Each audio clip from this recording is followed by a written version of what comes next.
ọmọ Yorùbá ohun tá a fẹ́ la fẹ́, ohun tí a fẹ́ òun la fẹ́. Ẹ gbọ́ mi, ohun tí a fẹ́ òun la fẹ́. Gbogbo tẹ́ ẹ̀ sọ yẹn ìsọkúsọ ni o.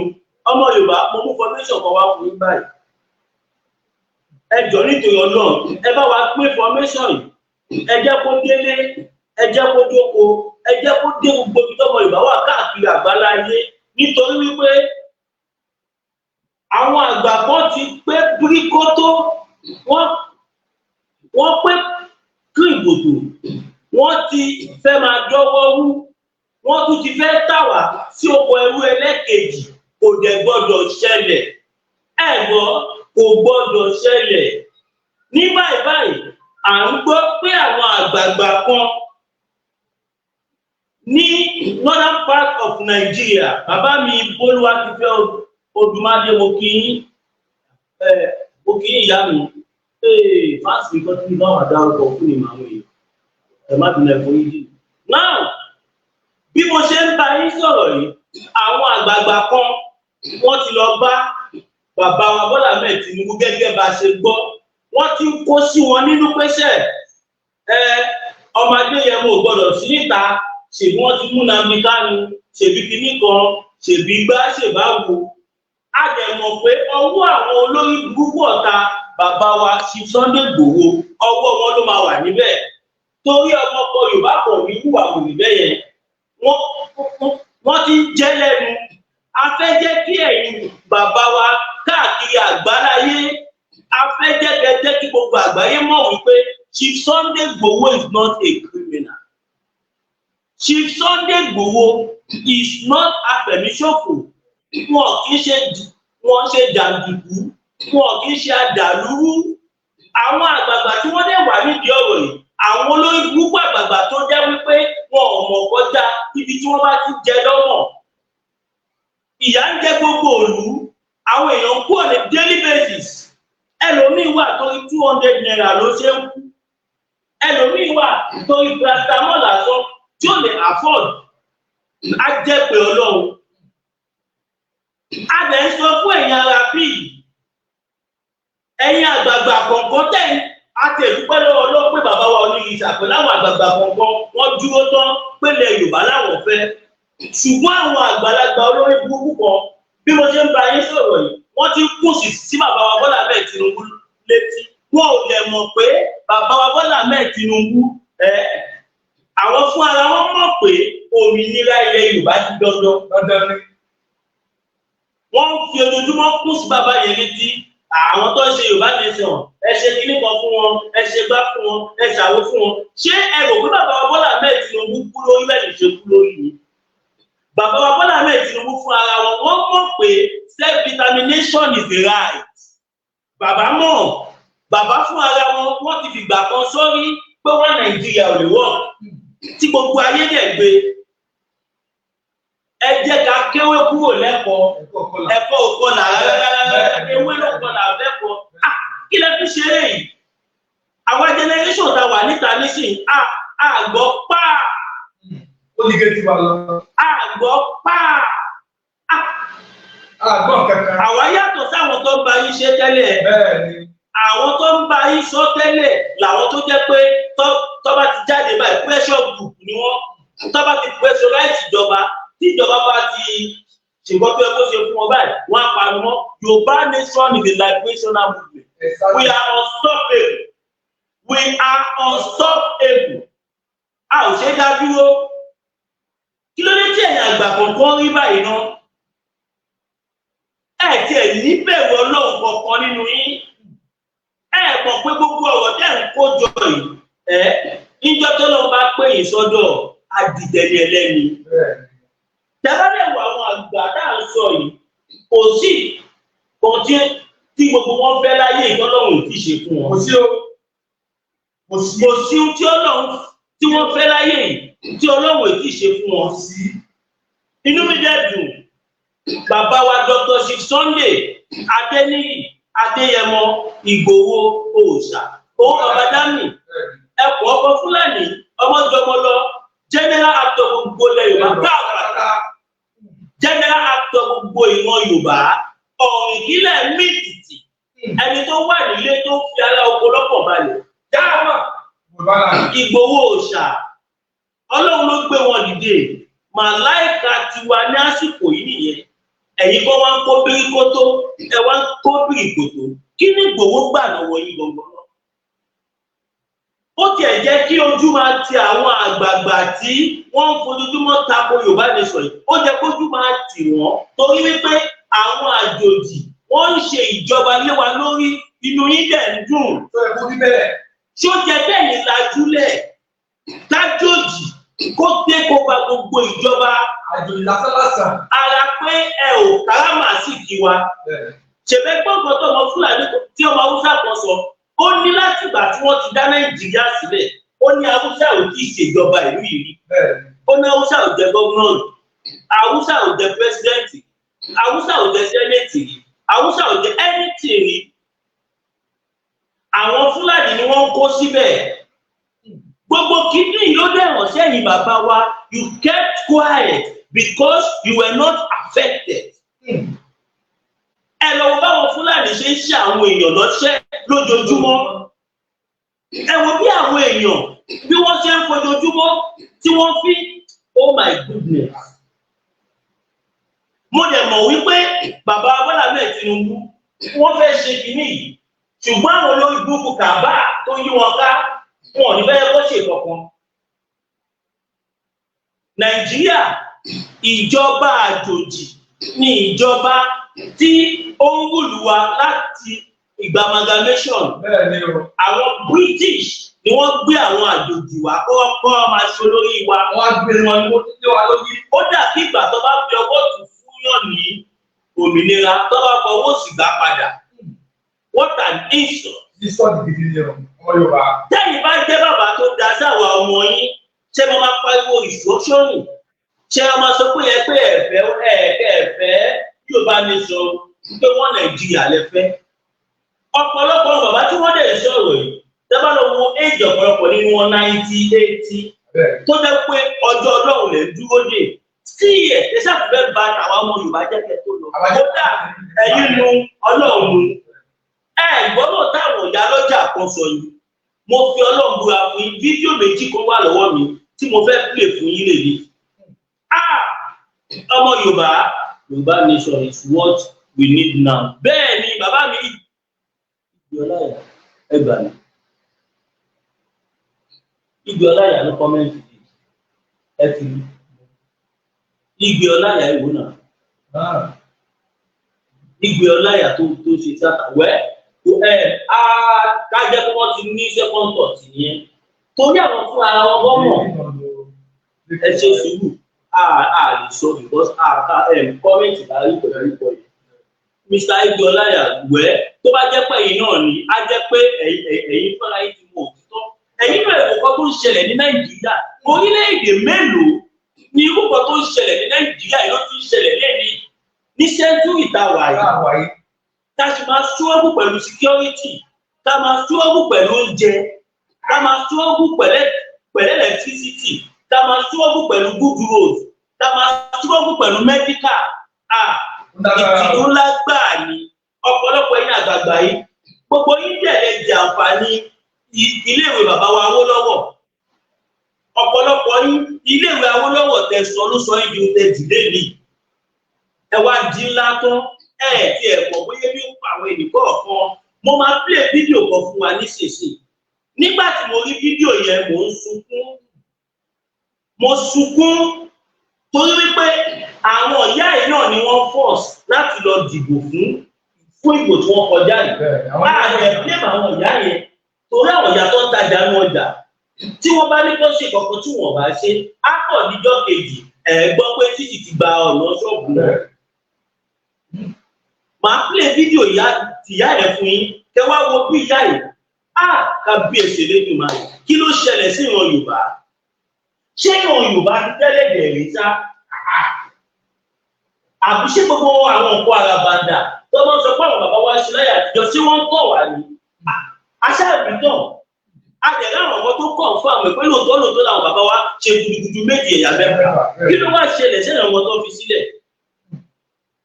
Ẹ má jà gbàbọ̀dé fún ọmọ Yorùbá nísìnyí bàbá mi John Adéyanjú tún mi ṣe Yorùbá Nation la fẹ́ very good now mo wá fẹ́ jẹ́ kí ẹ bá wa ṣe kankan gbogbo yín lè mọ̀ wípé comment ó ṣe kókó tá a bá ṣe program báyìí ẹ jẹ́ ká jẹ́ kí gbogbo àgbáyé kí wọ́n mọ̀ pé total exit of Nigeria la fẹ́ Yorùbá Nation la fẹ́ we want to regain our freedom nothing more than no option. Orílẹ̀-èdè Yorùbá la fẹ́ no other option. A lè mọ̀ wípé bàbá wa Bọ́lá Ahmed Tinubu lè fún wa tó bá fẹ́ fún wa. Ọmọ Hausa tún jáde lánàá ó ní látìgbà tí Nàìjíríà ti wà ó ní àwọn àjòjì ló ń ṣe olórí kò parọ́ ṣé wọ́n ló pa ni.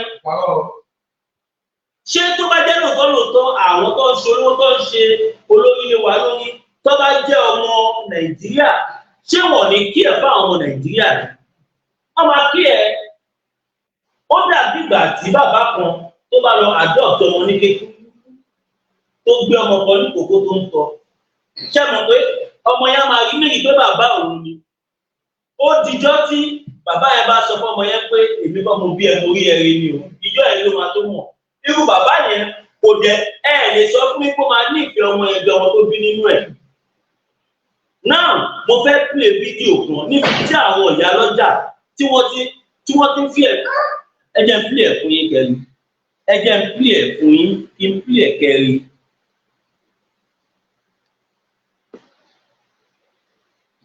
Ìjọba wò ẹ wò ìkọ́kọ́ play ti ìyá ẹ̀ náà. Mọ́mì ẹ jẹ́ bá mi pàtẹ́wọ́ fún Tinubu. Èmi ò pàtẹ́wọ́ fún Tinubu kò ní dáa fún Tinubu tó ló fìyà jẹ wá. Ẹ pàtẹ́wọ́ fún.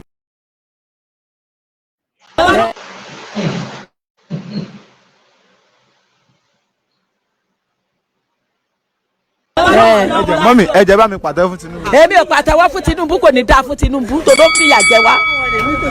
Ẹ pàtẹ́wọ́ fún Tinubu. Èmi ò kò sí ìṣẹ́mi máa pa. A rí ọyàn tí wọn ò rí rí gan ti bí wọn wá rí. Èmi ò pàtẹ́wọ́ fún wọn kò tiẹ̀ mi ì tiẹ̀ fẹ́ gbọ́rọ̀ wọn sétí. Mọ́mì ẹ gbogbo ẹ máa dá a mà ẹ má.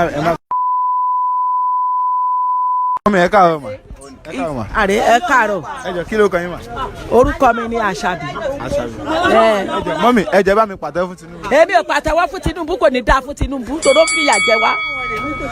Ẹ pàtẹ́wọ́ fún Tinubu. Èmi ò kò sí ìṣẹ́mi máa pàtẹ́wọ́ fún àfi tó bá tún ọdún dẹ̀rọ̀. Ọmọ wo jẹun Kánú. Mọ́mì ṣé ìlú Ilé ni. Ìlú Ilé o. ṣé dáwọ mọ́tò lè yí wọn sí. Ìlú Òde o ike wa ti di 2000. Pàtẹ́wọ́ fún o n ò pàtẹ́ fún Tinubu mi ò pàtẹ́wọ́ fún Tinubu o rárá mi ò pàtẹ́wọ́ fún àfi kí wọ́n bá sọ̀lú ìdẹ̀rọ̀ ara nàràlù ọlọ́mọ méjì bọ́ọ̀tì kò sọ́kọ kò sálẹ̀ wọn ò ṣàánú wa wà dé dìde àdìbò fún wọn àdìbò tán wọn wá ń ṣe ẹlẹ́yà gbogbo eléyìí ráìsì ó di 3000 ike wa 2000 ike gàrí 15 èlùbọ́ 15 èmi ò látẹ̀wọ́ kan máa pa fún Tinubu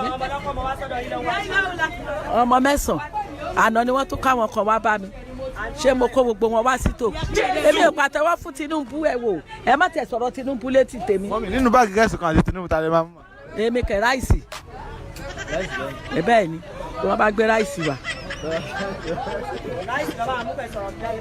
Ráìsì máa mú kò mú Tinubu sẹ́ẹ̀ mi ò mú Tinubu gbogbo ìlú ẹ̀ gan wọ́n fi ń ṣe pé ìràgbìjì tí Tinubu ti wá tó gbọ́mọ ìràgbìjì inú wọn ò dùn sí nílùú ẹ̀ èmi ò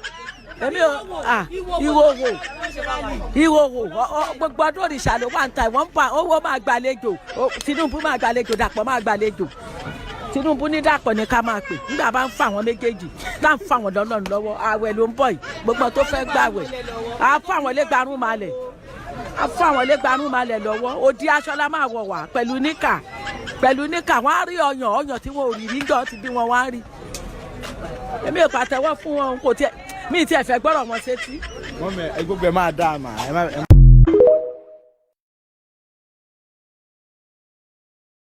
Ṣẹ́yìn náà ti gbọ́ nǹkan tí ìyá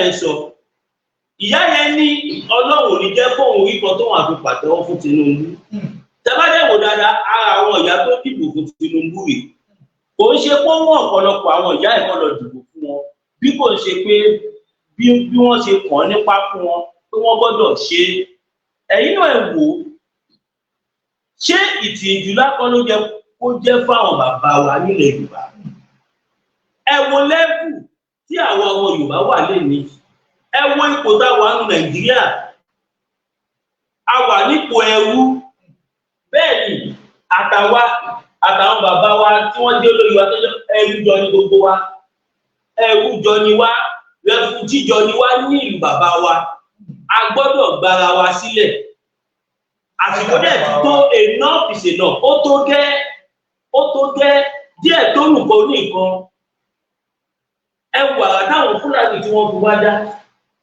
ọ ṣe débi pé tó bá fẹ́ ló máa ṣẹlẹ̀ àwọn Haúsá dẹ̀ ti sọ nísìn wọ́n náwọn ò kì í ṣe Fúlàní wọ́n náwọn àwọn Fúlàní pé wọ́n tó àwọn bàbá àwọn jẹ ni ojú àwọn dẹ̀ ti là àbí kí n tẹ̀ play fídíò bọ́ yẹn gan ni ó sọ̀rọ̀ ilẹ̀ Fúlàní kan náà yìí òun lẹ tún gbà lálejò lẹ ń gbà láyè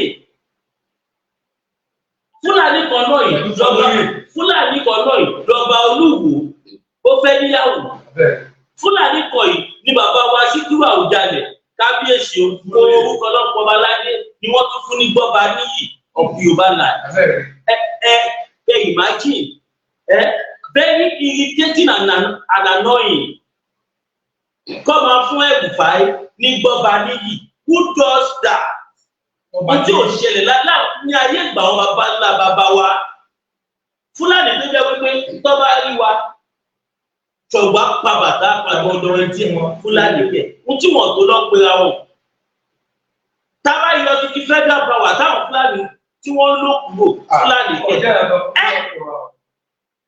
ṣèbẹ́ gbọ̀ngàn tí ẹni tó jẹ́ olóyìnbó Fúlàní ní Nàìjíríà tí Nàìjíríà dàgbà gòkè ní Nàìjíríà ṣèbẹ́ gbọ̀ngàn tó sọ nípa Chief Sunday Igboho ẹ̀gbọ́. tí n bá gbórúkọ Sunday Igboho àyà mi ò tún jáde kò sí nǹkan kan òtútù ó mú mi pẹ̀lú. òtútù tí wọ́n wọ́n wá parọ́ pé òrírò ẹ̀rí kọ́. látijọ́ tí wọ́n ti bí mi ìrírò ẹ̀ rí níjọ́ tí mo gbọ́ pé Sunday Igboho ń tún lọ Ògùn State báyìí níjọ́ náà mi ò lè sùn. ẹ lọ níṣẹ́ ọlọ́sí ọmú. ẹgbẹ́ ọkọ̀ tí Fúlàní yẹn sọ fún tí wọ́n tó lọ pera wọn òun lójú ṣe ń gbà wá tí àjọmọ yín tì fún ẹ̀yin bàbá wa kọ̀ọ̀kan tó jẹ́ pé wọ́n fi ìjòyè àwòdì bẹ́ẹ̀ ni gbọ́mẹ̀dì ẹ̀gbọ́n lásán kò jẹ́ kó máa rí bẹ́ẹ̀ ẹ lọ wo iye èèyàn tó kú Nàìjíríà on a daily basis nítorí ebi nítorí ìdá nítorí wọ́n tíyàn jù nítorí wọ́n fẹ̀mí àwọn èèyàn ṣòfò tí ó jẹ́ kó rí bẹ́ẹ̀ kò jẹ́ kó rí bẹ́ẹ̀ ẹ jẹ́ sinmi díẹ̀ kí n dúró fólóòtú mi. ẹ̀yin àgbààgbà ilẹ̀ Yorùbá ó mà ṣe o. gbogbo ẹ̀yin àgbààgbà ilẹ̀ Yorùbá kí ni olóyè Sunday Adéyẹmọ ṣe fún Ghana tẹ́lẹ̀ bí lọ́wọ́ kù sí ti bàbá wa Tinubu létí. gẹ́gẹ́ bá a ṣe gbọ́. kí ni wọ́n ṣe fún yín ẹ fi ìwà ìbàjẹ́ yìí lẹ̀ ẹ mọ́ sí ìbàjẹ́ mọ́ ìlọsíwájú ọmọ Yorùbá ló yẹ kẹ́ ẹ máa lé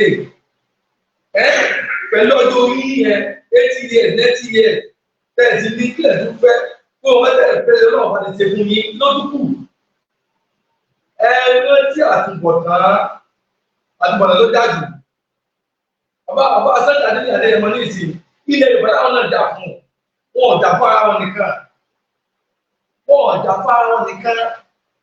jà fún àpò ara wọn ebi tí wọ́n ṣàlàyé pé ọ̀nà tí wọ́n gbà tí ilẹ̀ Yorùbá tó bí gba ìlú sílẹ̀ lọ́wọ́ àwọn Fúlàní tí ń pa wá fún ẹ̀ káwọn bá wọ́n lóko fún ẹ̀ káwọn ìyá wọ́n lóko lórí ẹ̀ ni wọ́n sà tí ló wá dé ẹ̀wá tó pé olùdíjáde Kánò ó wà mbẹ̀ wẹ̀ẹ́ kí wọ́n fi wẹ̀ẹ́ fún ọba Sunday Igboho náà ni kí ló dé táwọn Fúlàní àtàwọn sábà yẹn sọ kò yẹ kó tó sẹ́yìn lẹ́nu láti sọ wẹ̀ wọ́n kọ́ tó sílẹ̀ láti sọ wẹ̀ ẹ fi ọ̀tẹ̀ ilẹ̀ bàbá wa Tinubu àwọn náà mọ̀ pé wọn ò ọmọ rẹ̀ bọ̀ rẹ̀ láéláé tó àwọn náà mọ̀ pé ilẹ̀ Yorùbá ń fẹ́ jù sílẹ̀ kò sí gbogbo tẹ̀lé sọ nípa olóyè fún wọn òun ò ní gbọ́ sí lẹ́nu ẹ wá bí gbà kẹ́ ẹ̀ fún ìdánwò sílẹ̀ ó jẹ́ iṣẹ́ tó lè dùn ẹ̀ náà kó wá jẹ́ fún wa nílẹ̀ Yorùbá gbogbo ìyá pápá Yorùbá ẹ lọ sí gbàgbé lọ́wọ́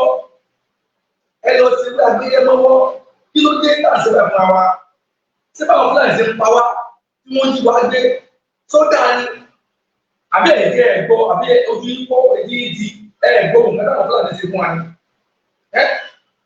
ṣé ẹ̀gbọ́ ni ṣé báwọn Fúlàní náà ni àwọn pàtójú àwọn Fúlàní náà padà là ṣé ẹ̀gbọ́ kẹta àwọn Fúlàní padà sọ ṣé ẹ̀gbọ́ pé bàbá làwọn àwọn Fúlàní yẹn náà ní ìsìn àwọn ọ̀fẹ́ tó ta àwọn ọmọ tó tàwọn ti ta àwọn ọ̀fẹ́ tó pé àwọn Fúlàní mọ́ àwọn làwọn ń pè wá pẹ̀lú Fúlàní fẹ́ kú bẹ́ẹ̀ ní bàbá wa tí ó yẹ kú rí bẹ́ẹ̀ eléyìí làwọn tá ń pa fún yín o ẹ tètè ẹ̀yin náà gbọ́ tí ìyá àwọn ìyá lọ́jà sọ ẹ gbọ́ tí wọ́n fi jáde lẹ́nu ẹ ìgbé ìpè láwọn ìjẹun bàbá Tinubu tó ìgbé kò fọwọ́ ní ìfẹ́ táwọn ń fẹ́ ebi ń pa wọn nílùú ebi ń pa wọn ìkànnì ọ̀hún gbogbo epo kéde kú bẹ́ẹ̀ ni epo kéde ẹyẹ ẹ wò náà sì àwọn èèyàn yà àwọn ló pè fún yín nínú òjò nínú òmù àwọn ni wọ́n tẹ̀ka fún yín ẹ tí wọ́n àdẹ́ fún wọn dá ẹ wò àdẹ́ fún wọn dá ẹ wò àdẹ́ fi jẹ wọn sọ́jà ẹ wá ní ká máa bá lọ báyìí ẹ̀yà bàbá lẹ́ Yorùbá ẹ lẹ́ ká máa bá lọ báyìí sọ ẹ kú rí bẹ́ẹ̀ sọ ẹ kú rí bẹ́ẹ̀ sọ ẹ kú rí bẹ́ẹ̀ o ìbádàkẹ́ ronú tó wà dà káyọ̀dé ronú ká fi ìmọ̀ ṣọ̀kan pẹ̀lú ariwo tá à ń pa yìí káyọ̀dé kó ló pẹ̀lú Nàìjíríà gbogbo wúlà wa gbogbo wúlà wa àwọn ọ̀tá àti wọ́n tà ní ìsìn àwọn ìdílé pé àwọn ẹsẹ̀ wúlò Fúlàní nìkan mọ́ àdìbẹ́ Nàìjíríà àbíbá Nàìjíríà ní ìkàpá pọ̀ mọ́ owó ìlú Yorùbá òun làwa dúró lé wọn làwa fẹ́ Yorùbá nation ló borí bá kiri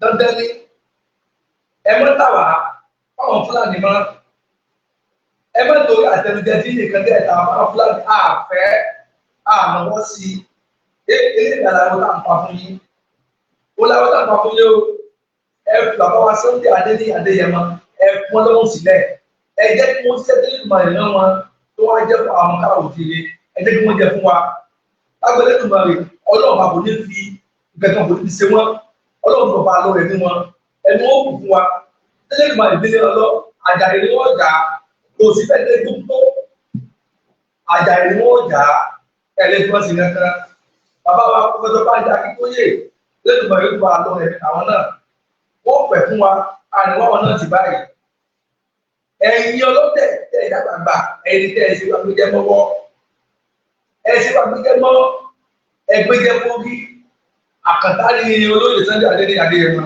ó lè dá ìfún wọn ṣe bàbá wa pọfẹsọ Bánjí Akíntóyè àkàntà ẹ̀yẹ ni wọn ẹlẹ́tùmọ̀ ìlú ní wọn sábà wọn káàrọ̀ jíire ó lè dá ìfún wọn ṣe lórí ìdájọ́ tí wọ́n ṣe ẹ tètè tí wọ́n fi jẹ́ mọ́wọ́ kẹ́ padà kẹ́ lọ́sọ̀rọ̀ kan nípa wọn ìṣọ̀kan ní kẹ́ wá ìṣọ̀kan pẹ̀lú wọn ní kẹ́jọ kájọ fọwọ́sowọ́pọ̀ òun ní kẹ́ wá ẹ mọ́ ìtẹ̀ wọn mọ́ sẹ́ni gbọ́ olóòtú mi ọ̀yá ilé ẹ̀kọ́ sínú mi. ọmọ Yorùbá a ti finá sórí òrùlé sùn ó jọ gàté ó jọ gàdé ó tó tún fẹsẹ̀ kan múlẹ̀ báyìí wọ́n lọ́pọ̀lọpọ̀ àwọn tó ń ṣe olórí wa nílẹ̀ Yorùbá wọ́n ní ọ̀pọ̀lọpọ̀ ọgbà ìdílé wọn ṣe gbogbo ọ̀pọ̀lọpọ̀ torí tí ó bá rí bẹ́ẹ̀ báwo ló ṣe wọn fi ojoojúmọ́ pa àwọn èèyàn wọ́n fi ojoojúmọ́ dúnbò àwọn èèyàn wọ́n fi ojoojúmọ́ ṣe àwọn èèyàn ní ṣùtà síbẹ̀síbẹ̀ àwọn àgbà kan torí kò ṣe àwọn àgbà mọ́ èrò ọ̀dà káwọn àgbà kan ojú wọn ti là ṣègbàbà wa ọba kan làwọn èèyàn wa kọ́ lọ kí lánàá káwọn ọba kan làwọn èèyàn wa lọ kí lánàá gbọ́dọ̀ sọ̀rọ̀ síta tí wọ́n sọ reality ẹ̀yin bàbá wa kọ̀rọ̀ tó wà lẹ́ẹ̀ máa ti kọjá ọ̀rọ̀ wọn Nàìjíríà ẹ mọ̀ pé wọn Nàìjíríà tó sì ń jẹ́ ni wọ́n ṣe ń fi ẹ̀jẹ̀ wa rúgbọ́n gbogbo gbà Fúlàní apáyàn kọ̀ọ̀kan ò sí ṣe. abẹ́rẹ́ bẹ́ẹ̀ kú bí bẹ́ẹ̀. Fúlàní àkúrò ní Sokoto, àkúrò ní Zaria, àkúrò ní Maiduguri, àkúrò ní Yobe, àkúrò ní Jigawa, àwa pààyàn nílẹ̀ Yorùbá, ágẹ́tù dúró. Ipò lọ fún àgbọn. wọ́n lọ fún àgbọn ni o. Ebi náà pa àwọn èèyàn wa nílé. Bàbá wa Bọ́lá Ahmed Tinubu tún ṣe kìíní kan tó yà mí lẹ́nu. Mo wá bẹ̀rẹ̀ sí ní wò pé ṣé ká sọ pé bàbá yìí ò mọ ohun tó ń lọ lù ú. Ọgbẹ́ 90 billion sílẹ̀ pé kọ́lọ̀ fi ṣe hajj. 90 billion. abẹ́rẹ́. Orílẹ̀-èdè táwọn èèyàn tí ì jẹun, tí wọn ò ríṣẹ́ ṣe, tí wọn ò róúnjẹ jẹ, wọn ò lè gbégbé ayé tó dáa. Ojoojúmọ́ ló ń kú pípípí nítorí low standard of health care. Ẹ wá gbórí 90 billion. 90 billion tẹ́lẹ̀ kọ́ lọ fi ṣe ájì bàbá Tinubu. Ẹ kọ̀wé lọ́kàn yín kó jẹ́ medical equipment nǹkan lẹ́fẹ̀ẹ́ rà. Ó máa níbi tó máa dé. Tẹ́ bá invest sórí security ó níbi tó máa dé. Àwa dẹ̀ mọ̀ ibi tí wọ́n ti fi ṣe bẹ́ẹ̀. Tí bàbá tó bá tún kówó fáwọn tó máa ṣe wọn máa tún lọ náà. Wọ́n wá sọ́jà pápín. Ló ti pé wọ́n ti sọ Nàìjíríà di àpapín. Ẹ̀dá ó wọ̀n. Ẹ lọ wo ní gáràjì àwọn politician mi wà tó jẹ́ wípé mọ́tò tó kéré jù nílé ẹ̀ ní 150 million. Ó lè ní mọ́tò bíi 50, 100. Èmi lè pa àwọn èèyàn. It shows that the Nigerian government is acting on instruction. Bẹ́ẹ̀ni. Bọ́dà ọ̀tọ́ rẹ̀ sọ, ẹ wo olú àgbàlá Dílómìnà yìí. Ẹ wo adúgbò tó wà ní àgbàlá. Ṣé òun ló ṣe pọ̀ ní ìsàn? Ebi ti pa wọn tán. Èmi lè pa àwọn èèyàn. Abẹ́rẹ́ ẹ wo ìyá tí mo play fídíò ẹ̀ lẹ́ẹ̀kan. Ìyá ọlọ́jà nìyá yẹn. Bóyá máa tún play fídíò ẹlòmíì kẹ́ mọ̀ pé kò sí ìyá yẹn nìkan ló sọ̀rọ̀. Ìyá ń jẹ́ àwọn èèyàn gan-an. A lè fi lọ fún ẹ má dìbò. Bí wọ́n dìbò náà ṣé wọ́n ní báwọn dìbò. Wọ́n lágbára o. Ẹ jẹ́ play fídíò kan fún yín. Mo ti play kan lẹ́kọ̀ọ́ yẹn tí mi lè. Ó ẹ káàárọ̀. Ẹ yẹ kí ló kọ yín mà? Orúkọ mi Fúnláyọ̀. Ẹ jọ ọjà abúlé wa yìí. Ìtòkù náà ni. Ìtòkù. Ló bá mi pàtẹ́wọ́ mẹ́ta fún Tinubu. Ọlọ́run ní jẹ́ ká ní kó pàtẹ́wọ́ fún Tinubu. Ọlọ́run má jẹ́ rí. Láyé mi. Ọlọ́run má jẹ́ rí. Mi ò jẹun àárọ̀ fi pàtẹ́wọ́. Tinubu kọ́. Tinú odò ni fi pàtẹ́wọ́ fún Tinubu. Ọlọ́run má jẹ́ rí láyé mi. Ọlọ́run má jẹ́ pàdé àgbà kó mi ní rírú ẹ̀ láyé mi. Mọ́mí kí ló tẹ̀ ẹ́ lè pàtẹ́wọ́? Mi ò lè pàtẹ́wọ́ fún Tinubu o. Ọmọ 4 mo bí. Ráìsì 25 ike kan òyò wa. Àti bàbá àti ìyá wa. Ike kan òyò wa dẹ̀ 3,000 naira. Gàrí kóńgò kan òyò wa 1,000 naira. Ṣé Tinubu ra rú ẹ̀ láyé ẹ̀? Ẹ já bá wọn sọ̀rọ̀. Ọlọ́run ní jẹ́ kẹ́mi pàtẹ́wọ́ fún Tinubu o. Mọ́mí nínú ráìsì kan báàgì ráìsì kan àti Tinubu tàbí máa mú. Màá mú báàgì ráìsì kan. Màá mú báàgì ráìsì kan máa fi Tinubu lẹ̀. Èmi ò bínú sí Tinubu mi ní tó ṣe ò dáa o. Ó kù ó kọ lọ́hùn kí n tèmi láti mú Tinubu. Ṣóore ló ṣe mí ni. Òṣìṣẹ́ dàbí ọ̀lẹ ṣóore ló ṣe mí. Àpò tùràrí tí mò ń ta yìí. Mo ra 10,000 tẹ́lẹ̀ lásìkò Tinubu ó di 100,000, 150,000. Mi lè pàtẹ́wọ́ fún Tinubu o. À ń jẹun alẹ́ mọ́. Tá bá ti jẹ tààrọ̀ ó dẹ̀ dijọ́ kejì. A kì í jẹun alẹ́ mọ́.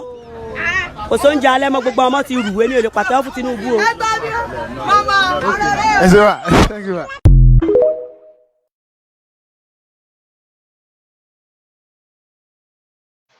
Ẹ káàbọ̀ padà ẹ̀yin ènìyàn wa. Nísìnyí báyìí, mo fẹ́ sáré bí ẹ̀ka polówó ọjà tí bá dé kí wá pè fídíò kan.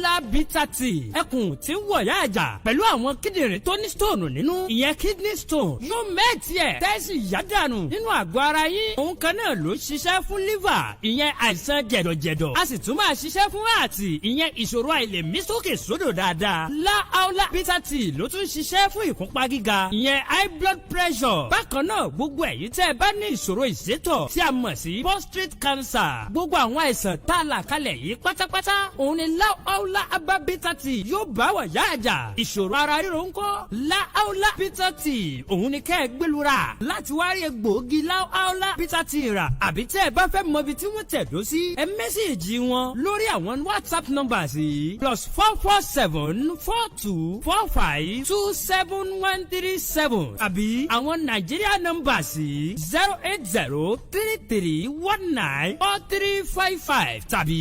08026265000 kò bára rí ẹ̀rí inú ẹ̀jẹ̀ ti kàn jẹ̀gbọ̀n lọ́wọ́ láúlá bitter tea gbẹlura kò rí yàtọ̀ bẹ̀. Ẹ káàbọ̀ padà ẹ̀yin ènìyàn wa. Mo fẹ́ fi fídíò kan wọ̀n. Ohun tó ń gbé bọ̀ tó fẹ́ wá ṣe fún wa nílẹ̀ Yorùbá. Ọmọ Haúsá kan ti sọ lẹ́kùnrẹ́rẹ́. Àbí ṣé ìpínlẹ̀ ń gbìn àbí títí ẹ̀ bóyá kí n lè bí báwo. Torí tí bá ní kí n gbé sójú screen torí copyright ẹ jẹ́ nǹkan tí bá máa ẹ̀ ó wà bíbà ó yẹ máa gbọ́.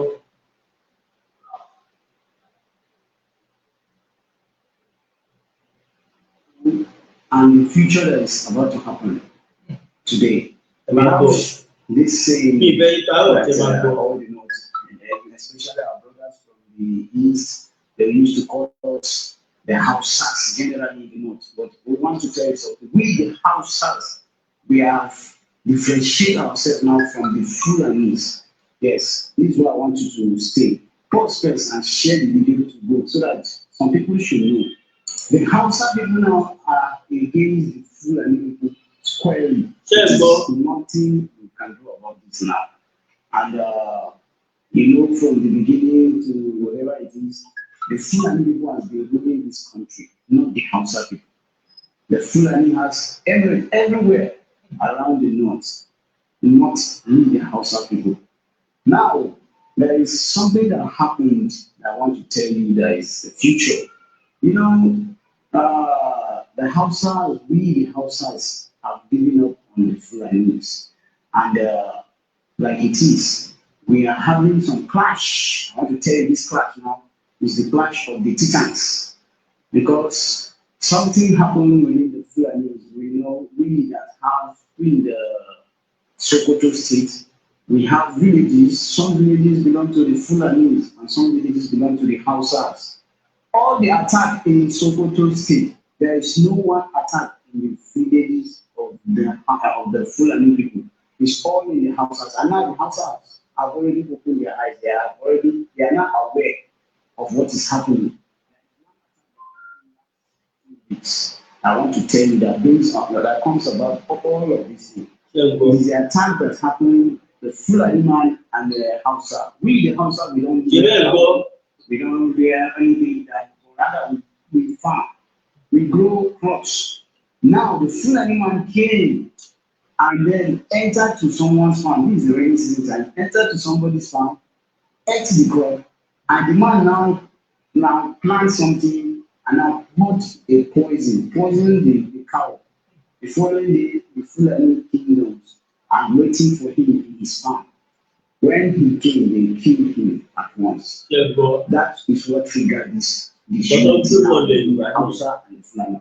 And when you see us now, we are ready to change everything. In all the political parties in Nigeria, that you see a Hausa man going out around the campaign, go and check, it's a Fulani man, not a Hausa. A Hausa man has not ruled this country. We have been in peace before Usman Fodio come to Nigeria. He has come and then divide us from our brothers, the real Nigerians, the Igbos, the Yoruba, and the Hausas. Now the Fulani has taken over everything from us. They have deceived our great-grandfathers, they deceived our grandfathers, they deceived our fathers, and now it is our time. Thank God for the social media that you can hear it and share. Let it go back to everywhere so that people will know that there is a division now between the Hausa and the Fulani. And I'm telling you, next segment you will see what we want to tell you from this video so that you will understand that there is really a division. Like I was saying, we should try and share the video so that it will go viral. As you are listening, you a someone that have listened to this thing, and so have the full and the bahushi. Me not to what bunch of machine. There was a program, but it's not they're kidding us. And we should not take religion something to take it like it is okay. Okay, they are it is fighting for religion. Why are they killing the houses? It is not supposed to be so. And that's why I'm telling you now. The people, the Yoruba, the Hausa are the major tribe in Nigeria. We should not be left out. Telling people will be telling you that Fulani Hausa, there's nothing like Fulani Hausa. And there's Hausa. There's nothing. So share this video, let it go to you. Ṣé rí pé bọ̀bọ́ yìí ti parí ọ̀rọ̀ ó ti parí ètò pátápátá ibẹ̀ làwọn ọmọ Yorùbá kan nílò tí wọ́n ti tọ́ lọ́wọ́ ẹbí. Abẹ́rẹ́ wọ́n tọ́ lọ́wọ́ ẹbí. Máa ṣe ẹ wo ọmọ Yorùbá àmì ìdùbá ìlú ẹ̀ka jọ̀dọ̀ bàbá wa wòlíì. Mo sì dúpẹ́ lọ́pọ̀lọpọ̀ fún àwọn Ọlọ́run. ṣùgbọ́n mélòó ni mo fẹ́ tẹnubọ̀ nínú àwọn ìyanu tó ń ṣẹlẹ̀ ṣùgbọ́n wọn náà lè gbìyànjú jájọ́ gbàdúrà má jẹ́ kó sú ọ jájọ́ gbàdúrà. Mo máa ń sọ ní gbogbo ibi tí n bá dé màá sọ fún ọ pé ọjọ́ tó bá lọ sọ pé ò ṣe mọ́ ìjọ ẹ̀ báyìí náà lógun ti borí ayé yẹn lórúkọ Jésù ogun ò ní borí ayé rẹ̀. Ẹ̀rọ ìbánisọ̀rọ̀ tí wàá fi pè mí fún àdúrà àti ọ̀nà àbáyọ nọ́mbà yẹn rẹ o orí WhatsApp nọ́mbà gangan tí wàá fi pè mí sí òun náà ní +234 70 25 47 5427 +234 70 25 47 5427 lórúkọ Jésù àánú máa yanjú ọ̀rọ̀ rẹ̀. Ẹ ti gbọ́ bẹ́ẹ̀ ẹ pé bàbá.